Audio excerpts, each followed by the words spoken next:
চলেন, দুনিয়া তো কেটে যাবে, কবরে কি জবাব দেবেন বলেন? এই জন্যই তো আজকে দুরবস্থা। নাইলে আমার যুগ বিয়োগে তো নেবে না, আপনাদের মেরে কিনা জানি না।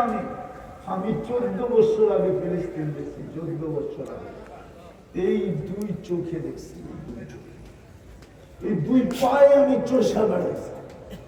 এই জন্য আমার ভিতর চোখ বিয়োগ মিলে না যে ফিলিস্তিন মাটির সাথে মিশে কি করা, ওইখানে মন ফাটে কি করা, ইরাক মাটির সাথে মিশলো কি করা, ওইখানে মন ফাটলো কি করা।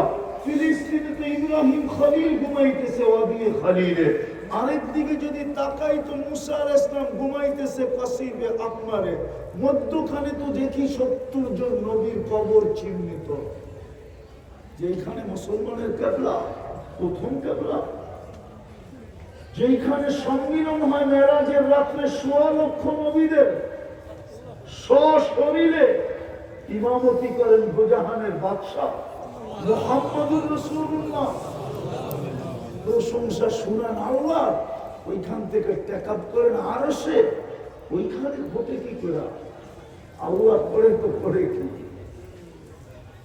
আল্লাহ তাকান না তো তাকান না কেন? খলিল তো ইত্তাখাযাল্লাহু ইব্রাহিমা খলিলা, আরেকদিকে কালিম তো ইত্তাখাযাল্লাহু মুসা কালিমা।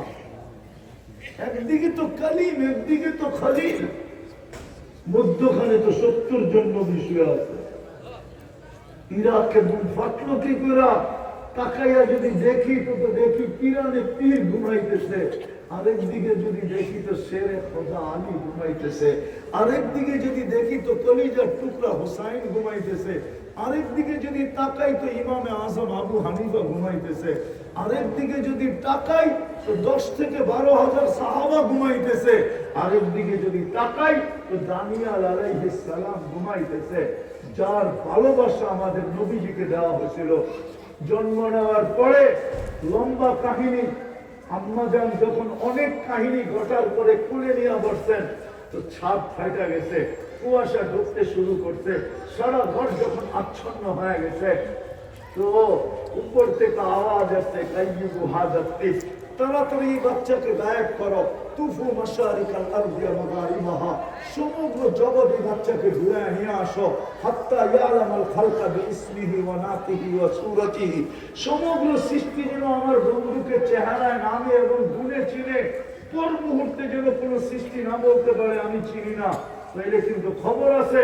আম্মাজান বলেন গায়েব করে ফেললো, কোলে দেখি কিছুই নাই, কে জানি উঠায় নিয়ে গেল। উপর থেকে আওয়াজ আসলো, আরিদু আলাইহি কুল্লা রুহানি, সমস্ত রুহানি জগতের জিনিস এই বাচ্চার সিনার ভিতরে বড়, মিনাল জিন্নি ওয়াল ইনসি ওয়াল অফ মালাইকাতি ওয়াল অফতি ওয়াত তাইর, জিন, ইনসান, ফেরেশতা, চতুষ্পদ প্রাণী এবং পাখির ভালো গুণটা পর্যন্ত ঢুকাও। তারপরে আওয়াজ আসছে, 20 নবীর 20টা গুণ দাও, আতুহু খুলুকা আদম, মারিফাতা শীশ, সুজাআতা নূহ, খুল্লাতা ইব্রাহিম, লিসানা ইসমাইল, রিদা ইসহাক, ফাসাহাতা সালেহ, হিকমাতা লূত, বুশরা ইয়াকুব, জামালা ইউসুফ, সবরা আইয়ুব, তাআতা ইউনুস, জিহাদা ইউসা, সৌতা দাউদ, হুব্বা দানিয়াল, ওকারা ইলিয়াস, জুহদা ঈসা, কুওয়াতা মুসা, হাইবাতা সুলাইমান ওয়া ইলমাল খিজির। 20 জনের 20টা গুণ। তারপরে কে জানি বলতেছিল নবী রাসূল তো 16 লক্ষ। উপর থেকে আওয়াজ আসছে, অগমিদুহু ফি জামি আখলাকিন নবিয়্যিন, সমস্ত নবীদের আখলাকের ভিতরে ডুবায়া দাও। তো দানিয়াল আলাইহিস সালামের খুব দিছিলেন, ওই দানিয়াল তো ইরাকে ঘুমাইতেছে। দর্জন খানিক নবী তো ইরাকে ইতিহাস পাওয়া যায় ঘুমাইতেছে, ওইখানে বোম ফাটে তো ফাটে কি করে? আমি বিরোধিতা করতেছি না, যাদের ইতিকাদ পীরদের উপরে, তো পীরানে পীর তো এখানে ঘুমাইতেছে, বোম ফাটলো কি করে? যাদের ইতিকাদ আলী আর হোসাইনের উপরে, তো আলী আর হোসাইন তো এখানে ঘুমাইতেছে, বোম ফাটলো কি করে? আমারে বুঝান না, আমার তো জরুরি মিলে না। মিলবে তো মিলবে, ফাটবে না তো ফাটবে না কেন? আজকে ওই নবীর আদর্শ করি, কবরে গেলে সর্বপ্রথম যেটার প্রশ্ন হবে, কতটুকু তোমার লাগাও ছিল। শুধু শুধু তো হাদিসে কুদসি আল্লাহ বলেন নাই, কবি তো শুধু শুধু তর্জমা করেন না। আপনারা বুঝবেন কি জানি না, বুঝবেন না। क्या वफा तुमने मोहम्मद से तो हम तेरे हैं, ये दुनिया क्या चीज है, लोगों कलम तेरे हैं। कुरान तो बोले मन अता और रसूल फकत अता अल्लाह। कुरान तो बोले व इन तुतीऊहु तहतदू। कुरान तो बोले इन कुंतुम तुहिब्बून अल्लाह फत्तबिऊनी युहब्बुकुमुल्लाह। उठे तो कभी बोले क्या वफा तुमने मोहम्मद से तो हम तेरे हैं, ये दुनिया क्या चीज है, लोह कलम तेरे हैं। বোঝেন নাই মনে আজকে নবীর আদর্শ নাই। আসেন তওবা করি, নাইলে কবরে প্রথম প্রশ্ন এটা হবে। আমি বলে দিলাম, আপনারা তাহকিক করে নিয়ে। বুখারীর রিওয়ায়াত, মা কুনতা তাকুলু ফি হাদার রাজুলি লিমুহাম্মাদ সাল্লাল্লাহু আলাইহি ওয়াসাল্লাম। তারপরে জবাব লেখা আছে সামনে, যে আদর্শ মতো চলতো, আজকে রসুলের আদর্শ ছেড়া দিছে, যার কারণে আমাদের এই দুরবস্থা। আসেন তওবা করি, তওবা। শুধু একটাই হাতিয়ার আমাদের কাছে আছে, তওবা করবেন। কে কে করতে রাজি আছি দেখি, পাক্কা মনের থেকে। হ্যাঁ, চলেন আজকের থেকে তওবা করি। আল্লাহ অতীত থেকে তওবা করলাম, বলেন আমাদের তওবা কবুল করেন, আমাদের গুনাহ মাফ করে দেন। নামান নামান নামান যদি মনের থেকে চায় থাকেন তো মাফ, বিশ্বাস করেন। আপনি জানেন না যে আল্লাহ ডাইকা ডাইকা গুনাহ মাফ করে, আপনি চাইলে কেমনে মাফ না করে? বলেন না, আপনি একটু মিলান দুটা। আল্লাহ তো ডাইকা ডাইকা মাফ করতেছেন, আর আপনি যদি স্বইচ্ছায় মাফ চান তো মাফ কেমনে না করে? আল্লাহ গুনাহ মাফ করে দিচ্ছেন, কিন্তু জীবনে গুনাহ না আসুক আর আমল নামায় না থাকুক, এটার জন্য আরো দুটা তরতিব আছে। সেটা অভ্যাস করতে হবে, প্রতিদিন ঘুমানোর সময় তওবা করে ঘুমান। এই কথা ভাইবা যে যদি না উঠলাম, চিরনিদ্রা হয়ে গেল, তাইলে যেন আমি নিষ্পাপ চলে যেতে পারি। আমি তোর ভালোবাসায় পড়ে গেছি আল্লাহর জন্য। যদিও এই শব্দ শোভনীয় না, কিন্তু আমি বুঝানোর জন্য বলতেছি। আল্লাহ যেন বুঝাইতে চাইতেছে, তোর ভালোবাসায় আমি পড়ে গেছি। আমার ভালোবাসার কসম, কি আমার একটু ভালোবাসা দেখা। উম্মত যদি ডাক দেওয়ার লগ লগ দৌড়াইয়া চলে আসতো, তাহলে আজকে উম্মতের এই দুরবস্থা হতো না। হ্যাঁ, ইহুদির হাতে মার খায় উম্মতে মুহাম্মাদি, অথচ 32 বার বলে গায়রিল মাগদুবি আলাইহিম ওয়ালাদ-দাল্লিন। খ্রিস্টানের হাতে মার খায় এই উম্মত। হ্যাঁ, মুশরিকের হাতে মার খায় এই উম্মত।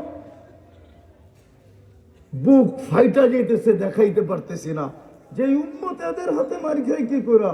ডেলি 32 বার তো সূরা ফাতিহা আপনি পড়েন, 20 রাকাতে 3 রাকাত বেতের, 17 রাকাত ফরজ, 12 রাকাত সুন্নতে মুআক্কাদা সূরা ফাতিহা পড়েন না? হ্যাঁ, ডেলি 32 বার তো বলেন গায়রিল মাগদুবি আলাইহিম ওয়ালাদ-দাল্লিন। বলতে দেরি, আর জোরে আমিন বইলা মসজিদ ফাটাইতে তো দেরি করেন না। তারপরে ওদের হাতে মার খান কি করে? বুঝা গেল মাথার উপরে ওঠে না। উঠবে তো উঠবে কি করে? क्या वफा तूने मोहम्मद से तो हम तेरे हैं। এটারে উল্টায়া দেন, উল্টায়া আমার বন্ধুর দাসত্ব, আমার বন্ধুর গোলাম যদি না হইলে, আমার বন্ধুর আদর্শে আদর্শবান যদি না হইলে, তো এক হাদিসে শব্দ আছে, আল্লাহ বলে মুতু বি আইয়ি আউদিয়াতিন আনতা মুতু ফালা উবালি বিকুমুল্লাহু বালা। যেইখানে মনে চায় ওইখানে যায় মরো, আমি আল্লাহ তোমাদের দিকে তাকায়া দেখবো না না না না না। আজকে মনে হয় তাকায়া দেখতেছেন না, নাইলে হুজুররা দোয়া করে কোথায় যায়? করেন না দোয়া? ডেলি মাদ্রাসায় দোয়া হয় না ফিলিস্তিনের জন্য? কোথায় যায় দোয়া? 1 বছর 3 মাস হইতে তো চললো, আর মাত্র 5 দিন বাকি। আর মাত্র 5 দিন বাকি, 1 মাস, 1 বছর 3 মাস হইতে, 5 দিন বাকি, 1 বছর 3 মাস। দোয়া তো কবুল হয় না, প্রতিদিন তো মাটির সাথে মিশতেছে। এই জন্য সর্বশেষ কথা, মসজিদ ভাড়া দিবেন? কে কে দিবেন মসজিদ ভাড়া? পাক্কা ওয়াদা? হ্যাঁ, সর্বশেষ আপনাদের কাছে একটা অনুরোধ করব, এটা এই জন্য করব, নাহলে করতাম না। এটা এই জন্য করব যে বাংলাদেশ প্রত্যেকবার বিপর্যয়ের থেকে বাঁচা যায়। আপনি করোনার সময় দেখেন, বাংলাদেশ নিয়ে এত উক্তি আর যুক্তি আপনি মিডিয়ায় পাবেন যে করোনার সময় এই পর্যন্ত বাংলাদেশের বুদ্ধিজীবীরা, বাংলাদেশের মনীষীরা, বাংলাদেশের কি বলে এদেরকে, সুশীল সমাজ এই পর্যন্ত বলছে যে বাংলাদেশে এত মরবে যে দাফন করার লোক পাওয়া যাবে না। মরছে? হ্যাঁ, বরং চ্যালেঞ্জ, সারা দুনিয়ায় করোনার রোগী বাংলাদেশে যত সুষ্ঠুভাবে দাফন কাফন হয়েছে দুনিয়ার কোথাও হয় না। কেননা করোনার সময় যত সংস্থাগুলা কাজ করছে ওগুলা সব মাদ্রাসার ওস্তাদরা নাইলে ছাত্ররা।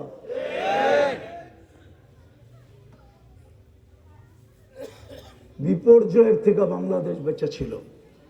7.8 ভূমিকম্প বাংলাদেশে আসছিল 2013 31st নাইটের পরের দিন। কোন বিপর্যয় ঘটে নাই, 5টা 5-এ। অথচ তুর্কিতে আসছে 1.5 লক্ষ মারা গেছে সেই গত ডিসেম্বর। বাংলাদেশে 100বার ভূমিকম্প আসছে, নড়ছে চড়ছে, কিন্তু বাংলাদেশ পড়ে নাই। আর আমার বিশ্বাস কোনোদিন পড়বেও না। হ্যাঁ, আমার বিশ্বাস এটা। আমি দুনিয়া ঘুরে এই বিশ্বাস অর্জন করছি, নাইলে আমি এত জোরে মিডিয়ার সামনে বলতাম না। কেননা বাংলাদেশের মতো মসজিদ দুনিয়ার কোথাও নেই। বাংলাদেশের মতো 40,000 হেফজোখানা দুনিয়ার কোন দেশে নাই। আপনি জানেন 40,000 হেফজোখানা কি করে? ওরা সকালে ফজরের 1 ঘন্টা আগে ওঠে, আর উঠা সর্বপ্রথমে লাল সবুজের পরিধিটাকে একটা সুরক্ষার আধ্যাত্মিক চাদর দিয়ে ঢাকা দেয়। এই জন্য দেখবেন বাংলাদেশের যতগুলো বড় ভূমিকম্প আসছে সব ফজরের সময় আসছে। দেওয়ালে বল মারলে যেরকম ডাইনে যায় বামে যায় স্লিপ খায়া অথবা পিছে ব্যাক করে, বাংলাদেশে যতবার ভূমিকম্প আসছে 7.8 পর্যন্ত ওটা স্লিপ খায়া চলে গেছে, নাইলে পিছনে চলে গেছে। কেননা সুরক্ষার চাদর ভেদ করার ক্ষমতা ভূমিকম্পের ছিল না, আমার মনে হয় কোনোদিন থাকবেও না। 10 নম্বর মহাবিপদ সংকেতের ফ্ল্যাগ উঠছে, কিন্তু আলহামদুলিল্লাহ আজ পর্যন্ত কোনো বিপর্যয় তেমন ঘটে নাই। হ্যাঁ, ঘটছে নাকি? হ্যাঁ, কেন? মসজিদ মাদ্রাসার কারণে। তৃতীয়, হক্কানি আলেম ওলামা আল্লাহওয়ালাদের কারণে। এই জন্য আমরা যদি চাই যে বিপর্যয় না ঘটুক, তাহলে আমাদেরকে এগুলা টিকায় রাখা উচিত। যদি টিকায় না রাখবেন তাইলে একদিন এগুলা বিলুপ্ত হয়ে যাবে। আমি চিনি ইমাম বুখারী রহমতুল্লাহ আলাইহির দরজগা, যেখানে বসে উনি বুখারী পড়াইতেন, ওটা এখনো জাদুঘর হিসাবে রাখা আছে। 50,000 ছাত্র বসতে পারে। যান, আমার কাছ থেকে অ্যাড্রেস লন, যান দেখা আসেন। হুজুরদেরকে বলতেছি দেখা আসেন, 2-4 দশজন যায়। এখনো 50,000 ছাত্র বসতে পারে।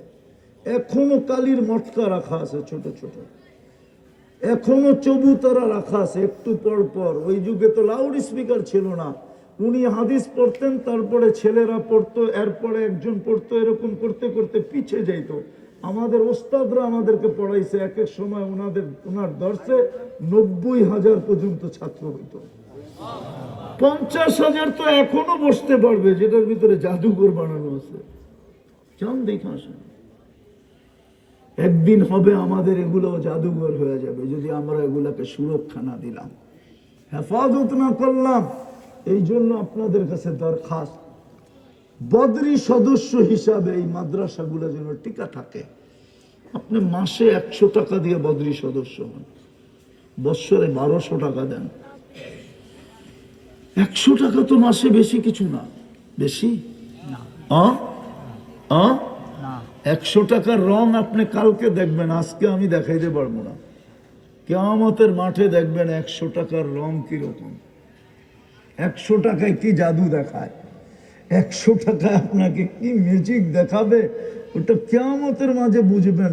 কেন এই উম্মত তো এক নেকি দিয়ে জান্নাতে যাবে, কয় নাকি বলে দিমু, একজনের এক নেকি লাগবে কিয়ামতের দিন জান্নাত পাওয়ার জন্য। তো আল্লাহ জানেন, তাও পরীক্ষামূলক পাঠাবে, বলবে যা দেখ আপনজন দেয় কিনা, নিয়ে আয় এক নেকি। তো সবার কাছে যাবে, আপনজনের কাছ থেকে নৈরাশ হয়ে যখন ফিরতে থাকবে, তো অপরিচিত একজন দূরের থেকে ডাকবে, ওই এদিকায়। তো ক্লান্ত শরীর নিয়ে যাবে, যাওয়ার পরে বলবে তোর চেহারার এই দুরবস্থা কেন? তা আপনজন রে বললাম, কোনো কাজে দিল না, তোমারে তো চিনি না। বলছে আরে বললাম তো বাধ্য করবে, তো বলবে ভাই একটা নেকি হইলেই জান্নাত, ও এক নেকির জন্য এই দুরবস্থা। যাবে হাত দিব আর করবো, ধর এটা লয়ে যা বাগান থেকে, ও তো পাস, ঠিক না? কি ও এখন খুশিতে ছুটতে ছুটতে আসবে, আইসাই আল্লাহ রে কব ফাইলটা কই বাইর করেন। কেননা দেখেন না, পাশের আগে এক অবস্থা, পাস করলে আরেক অবস্থা, এটা তো বুঝিনি, ঠিক না? পাশের আগে আর পাস করার লগ লগ, পাশের আগে মনে হয় যে আপনার চেয়ে আপন উনার কেউ নাই, উনার চেয়ে আপন আপনার কাছে আর কেউ নাই। আর পাস করতে দেরি, পোল্ট্রি নিতে দেরি করে না, ঠিক না? আর পোল্ট্রি মুরগা মনে করেন না, তো তো পাস করে ফেলছে, যাই আল্লাহ রে কব ফাইলটা কই। আল্লাহ আরে এত তাড়াহুড়া কি, আপনি না বললেন নেকি আনতে লয়ে না আইলাম, ফাইলটা বাইর করেন। তা আল্লাহ হাসবে আর বলবে নেকি কে দিল তোরে? কিয়ামতের মাঠে কি আপনি একলাই আর কেউ নাই? বাবলো হালাইছে দেখ। তা আল্লাহ ফাইল বাইর করে কইব যে নেকি দিছে ওরে লয়ে। তো যা কইব চল ভাই আল্লাহ ডাকে, তো ও কইব নেকি দিছিনি, দিতে নেকি যতক্ষণ দেই না, ভালোই তো ছিলাম, দূরে দাঁড়ায় ছিলাম, নেকিও দিলাম, বিপদে পড়লাম, আমি তো সামনে যায় দাঁড়াই দিব। আসবে সামনে, আল্লাহ জিজ্ঞেস করবে কিরে নেকি দিলি কেন? তো একটু ভাবলইব, আমার কাছে তো আসেই একটা, কি কামে লাগবো আমার? কিয়ামতের মাঠে নষ্ট করে কি লাভ? ভাবলাম ওর কাজে লাগতেছে, লাগাই দিলাম।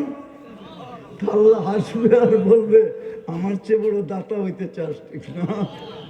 তো যে পাস করছে ওরে আল্লাহ বলবে খুশ বিয়া দিয়া খিকা, তোর বাইর হাতে ধর, অদখুলাল জান্নাত, দুটা জান্নাতে যা, আমার চেয়ে বড় দাতা হইতে দিব না।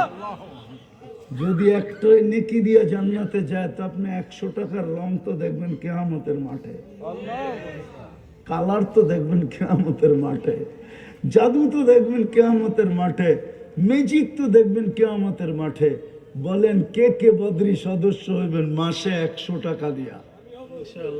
হাত উঠান, আমরা নাম লিখবো না, শুধু হাত দেখবো। হ্যাঁ পাক্কা? তাইলে আপনারা দফতর থেকে ফরম নিয়া মাসে 100 টাকা ইনশাল্লাহ।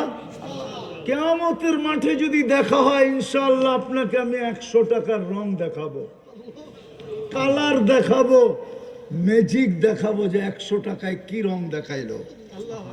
হ্যাঁ হ্যাঁ সত্য, এটাই মনে উঠলো, এই জন্য বলতেছি। রাত্র অনেক হইতেছে, কালকে আমার অনেক সকালে বাহির হইতে হবে, তারপরও মনে উঠলো এই জন্য বলতেছি। সুলতান মাহমুদ গজনবী রহমতুল্লাহ আলাই, যিনি ভারত মহাদেশ স্বাধীন করছেন, এইখানেও রাজত্ব করছেন, যিনি 17 বারের সময় ভারত স্বাধীন করছেন, উনি মাসখানিক বিলকুল গুমসুম ছিলেন, সবাইও আসতেন না, কেমন জানি হারায় গেছিলেন। মন্ত্রী পরিষদ, পুরা রাষ্ট্র চিন্তিত হয়ে গেছে রাজার হলো কি, সুলতান মাহমুদের হলো কি। একদিন উনি হাসতে হাসতে দরবারে আসছেন, তো সবাই বলতেছিল মাহমুদ সুলতান, এই মাস 1.5 মাস আপনার এই দুরবস্থা ছিল কেন? আপনি না দরবারে আসতেন, না কারোর সাথে সাক্ষাৎ করতেন। বলে একটা প্রশ্ন আমার দিলে ছিল, ওটার সমাধানের জন্য আমি হারায় গেছিলাম। বলে সেটা কি? বলে গজনি থেকে নিয়ে ভারতবর্ষ পর্যন্ত আমি ইসলামের ঝান্ডা উড়াইছি, কিন্তু আমার মনে আমি জানতে পারি না আজ পর্যন্ত যে আল্লাহ আমাকে মাফ করলেন কি করলেন না, কিন্তু কালকে রাত্রে আমি জানতে পারছি। বলে সেটা আবার কিভাবে জানতে পারলেন? বলে আমি গজনি শহরে ঘুরতেছিলাম প্রজাদের অবস্থা দেখার জন্য, তো আমি একটা মাদ্রাসার তালেবে এলেমকে দেখতেছিলাম যে এক কাবাব বিক্রেতা কাবাব ভাজা ভাজা বেচতেছিল। ওই ছেলেটা ওই কাবাবওয়ালার চুলার আলোতে কিতাব পড়ে যখন কাঁচা কাবাব ঢালে তখন তেল যখন ছিটা যায় তো ও দূরে সরে যায়, তেল ছিটা যখন বন্ধ হয় তো ও আবার কাছে আসে, আবার কিতাব খোলে, আবার পড়তে থাকে। আমি ডাইকা জিজ্ঞাসা করছি যে ছেলে তুই এরকম করিস কেন? বলছে আমি গরিব বাপের ছেলে, ঘরে রাত্রে বাতি জ্বলে না, আমাকে সকালে ওস্তাদের কাছে সবক দিতে হবে, আমি পড়বো তো পড়বো কোথায়? আমি এই জন্য এই জায়গা বাইছা নিছি যে আমি কাবাবওয়ালার চুলার আলো দিয়া পড়বো। তো বলছে বেটা বেটা আমি শাহী মশাল তোকে দিয়া দিলাম, তেল ভরা, যখনই শেষ হবে, খাদেমকে বলছে যখনই শেষ হবে তুই তেল ভরা দিবি। আমি রাত্রে শুনছি আল্লাহর রসুল স্বপ্নে আসছে, আয়েশা বলছে সুলতান আমার তালেবে এলেমের তুই ইজ্জত করলি, আল্লাহ তোরে মাফ করে দিছে। সুলতানের নিজের হাতে লেখা আছে। আমরা আপনাদেরকে এমনি বলতেছি না, করবেন কদর। আল্লাহ আমাদেরকে আমল করার তৌফিক দান করেন। ওমা আলাইনা ইল্লাল বালাগ। আল্লাহ